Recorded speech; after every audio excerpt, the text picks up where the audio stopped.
بسم اللہ الرحمن الرحیم۔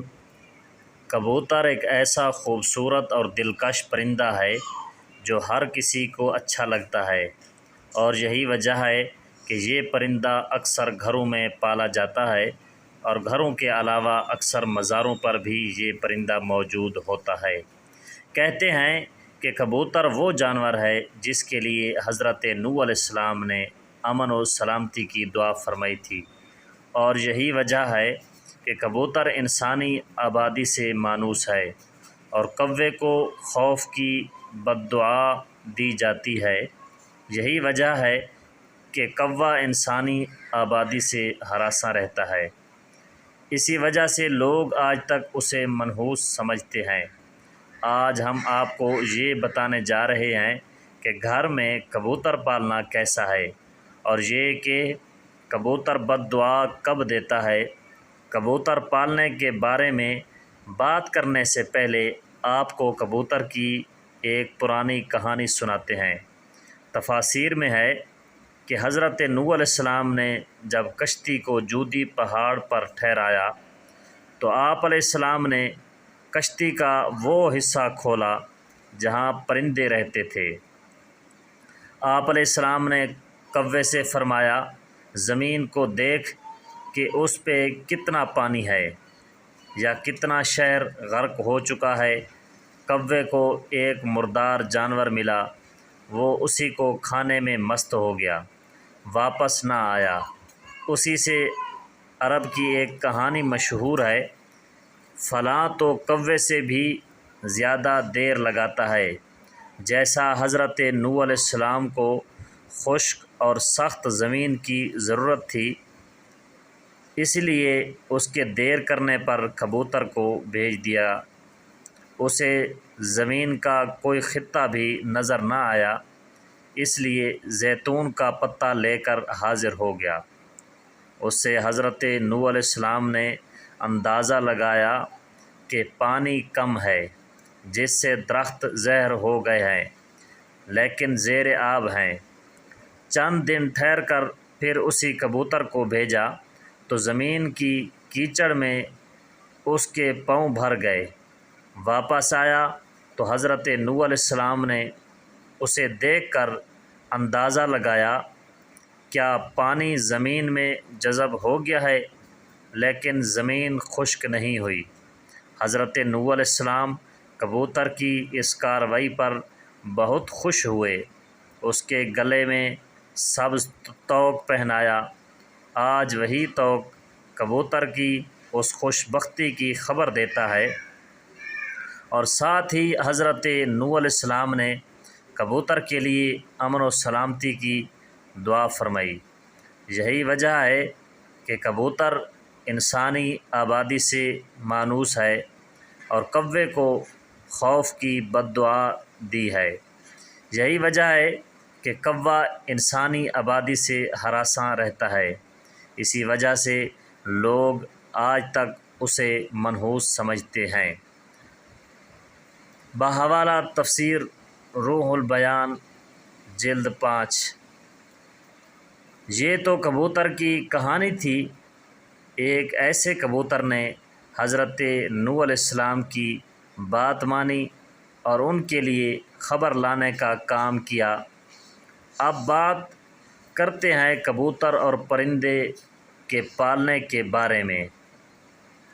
فقہاء کے نزدیک گھروں میں شوقیہ پرندے رکھنا اور پالنا جائز ہے، بشرطیہ کہ ان کی غذا اور سردی، گرمی اور بارش سے حفاظت کا مناسب بندوبست کیا جائے، اور جب اہل خانہ کہیں باہر جائیں تو ان کی غذا اور دیکھ بھال کا کوئی مناسب نظم کر کے جائیں۔ روایات میں آتا ہے کہ سیدنا انس رضی اللہ تعالی عنہ کے چھوٹے بھائی نے ایک پرندہ پال رکھا تھا۔ جب رسول اللہ صلی اللہ علیہ وآلہ وسلم ان کے ہاں تشریف لاتے تو اسے کہتے، اے ابو عمیر، پرندے نے کیا کیا؟ باروایت صحیح بخاری حدیث نمبر 6129۔ یہ حدیث اس بات کی دلیل ہے کہ آپ علیہ السلام نے پرندے رکھنے سے منع نہیں فرمایا۔ اگر گھر میں پرندہ پالنا منع ہوتا تو آپ صلی اللہ علیہ وآلہ وسلم ضرور حضرت انس رضی اللہ تعالی عنہ کے بھائی کو اس بات سے منع فرماتے۔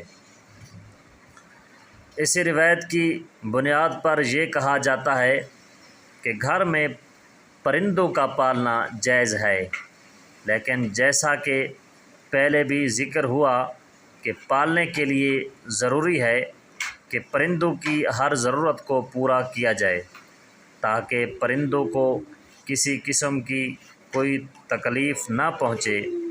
جیسا کبوتر بھی ایک پرندہ ہی ہے، اس لیے کبوتر کا گھر میں پالنا درست ہے۔ یاد رہے کہ پرندوں کو ستانے کے بارے میں ممانعت ہے، جیسا کہ ابو داؤد میں حضرت عبداللہ بن مسعود رضی اللہ تعالی عنہ کی روایت کردہ ایک حدیث میں کبوتر کا ذکر ہے، جس میں کبوتر اللہ کے رسول صلی اللہ علیہ وآلہ وسلم کے سر مبارک کے اوپر منڈلا رہا تھا اور اپنی زبان میں شکایت کر رہا تھا کہ کسی نے اس کے گھونسلے سے انڈے اٹھا لیے ہیں۔ حضور صلی اللہ علیہ وآلہ وسلم نے صحابہ میں اعلان کیا اور ایک صحابی نے انڈے اٹھانا قبول کیا تو انہیں حکم دیا گیا کہ وہ گھونسلے میں انڈے واپس رکھ دیں۔ تو اس روایت سے معلوم ہوا کہ پرندوں کو ستانا ناجائز ہے، اور پرندوں کو ستانے سے اس لیے روکا گیا ہے کہ پرندوں کی بد دعا لگنے کا احتمال ہے، اور کبوتر بھی چونکہ ان پرندوں میں شامل ہے جو کہ انبیاء علیہ السلام کا پسندیدہ رہا ہے، اس لیے اگر کبوتر کو ستایا جائے گا تو کبوتر بھی بد دعا دے سکتا ہے، لہٰذا کبوتر کو ستانے سے اجتناب کرنا چاہیے۔ کبوتر کے حوالے سے اسلامی تعلیمات اس کے بارے میں کیا کہتے ہیں؟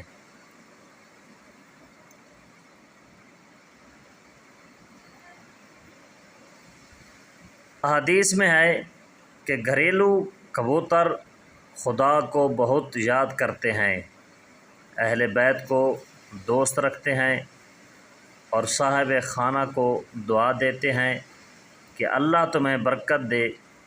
کسی شخص نے رسول اللہ صلی اللہ علیہ وآلہ وسلم سے تنہائی کی شکایت کی تو حضرت محمد مصطفیٰ صلی اللہ علیہ وآلہ وسلم نے فرمایا کہ ایک جوڑا کبوتر کا پال لیں۔ جعفر رحمۃ اللہ علیہ فرماتے ہیں کہ کبوتر پیغمبروں کے پرندوں میں سے ہے۔ کبوتر گھر میں رکھو کیونکہ حضرت نوح علیہ السلام نے اس کو پسند کیا ہے اور دعا دی ہے کہ کسی پرندے پر اتنا پیار نہیں آتا جتنا کبوتر پر آتا ہے۔ آپ علیہ السلام نے فرمایا جس گھر میں کبوتر ہو اس گھر کے رہنے والے جنوں کی آفتوں سے محفوظ رہیں گے، کیونکہ جنوں کے بچے بھی گھروں میں کھیلتے پھرتے ہیں۔ جس گھر میں کبوتر ہوتے ہیں وہ ان سے مشغول رہتے ہیں اور آدمیوں کی طرف متوجہ نہیں ہوتے۔ اسی طرح ایک اور روایت میں آتا ہے کہ کبوتر کا جو پر جھڑتا ہے وہ اس شیاطین کی نفرت اور بھاگنے کا سبب ہوتا ہے۔ ان روایات سے یہ معلوم ہوئی کہ کبوتر کا گھر میں پالنا موجب برکت ہے، اور جیسا کہ حدیث میں آیا ہے کہ آپ صلی اللہ علیہ وآلہ وسلم نے صحابی کو گھر میں کبوتر پالنے کا بولا ہے، تو اس سے یہ بات واضح ہوتی ہے کہ کبوتر کے پالنے میں خیر ہے۔ یہاں ایک اور بات کی طرف آپ کی توجہ مبذول کرانا بھی ضروری ہے کہ کبوتر پالنے کے ساتھ منسلک ہے۔ یاد رہے کہ بعض لوگ تو شوق سے کبوتر پالتے ہیں، ان کا شوق کبوتر پالنے کی حد ہوتا ہے، یہاں تک تو بات درست ہے، لیکن بعض لوگ کبوتر بازی کی نیت سے کبوتر پالتے ہیں، اور چونکہ کبوتر بازی میں وقت اور پیسے کا ضیاع ہے، کبوتر پالنا ایک مہنگا اور محنت طلب شوق ہے۔ کبوتر بازی کے مقابلے میں اگرچہ سخت گرمیوں میں ہوتے ہیں، مگر ان کی تیاری سارا سال جاری رہتی ہے۔ شوقین افراد ایک ایک کبوتر پر لاکھوں روپے خرچ کرتے ہیں۔ اعلیٰ نسلوں کے ان کبوتروں کو خاص طریقے سے تربیت دی جاتی ہے، اور یہ مقابلے صوبائی اور قومی سطح پر ہوتے ہیں۔ شوقین افراد آبادی میں جگہ جگہ پنجرے لگا کر اپنے وقت کا کافی حصہ ان پالتو پرندوں پر صرف کر دیتے ہیں۔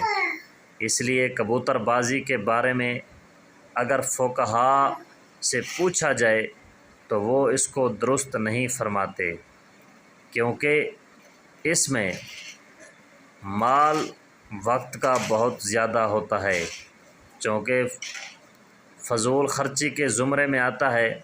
اس لیے ایسے کاموں سے ہمیں بچنے کی کوشش کرنی چاہیے، جو کام اللہ اور اس کے رسول اللہ صلی اللہ علیہ وآلہ وسلم کی ناراضگی کا سبب بنے۔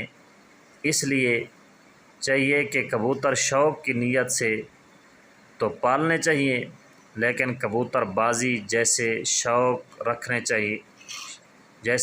نہیں رکھنے چاہیے، بلکہ ایسے تمام کاموں سے پرہیز کرنا چاہیے جن کاموں سے اللہ تعالیٰ ناراض ہوتا ہے۔ اللہ تعالیٰ سے دعا ہے کہ اللہ ہمیں دین کی سمجھ نصیب فرمائے اور اس کے مطابق زندگی بسر کرنے کی توفیق عطا فرمائے۔ آمین ثم آمین۔